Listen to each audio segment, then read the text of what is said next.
Рафал не истрели од огнено оружје за крај на изборниот ден, исполнет со серија инциденти и нерегуларности. Приврзаници на ДУИ со пукање во воздух на плоштадот Скендербек ја прославија победата на нивниот кандидат за градоначалник на Чаир. Беа испукани цели шаржери и покрај тоа што на славијето имаше полициско присуство. МВР меѓутоа се уште не знае кој со автоматско оружје пукаше меѓу насобраните граѓани. Од таму за Алфа потенцираа дека случајот се уште не е расчистен и дека кога ќе ги имаат сите информации, јавноста ќе биде детално известена.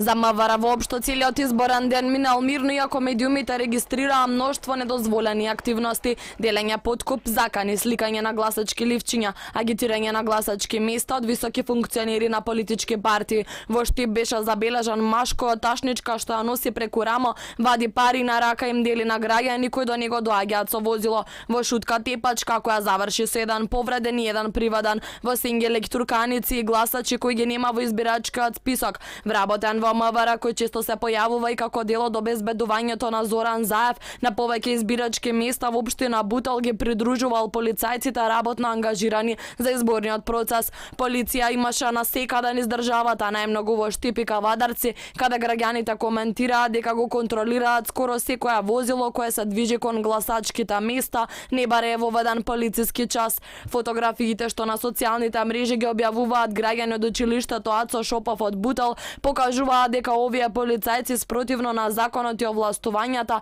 си фатиле позиција на гласачките места и како што сведочат граѓани, буквално го окупирале избирачкото место.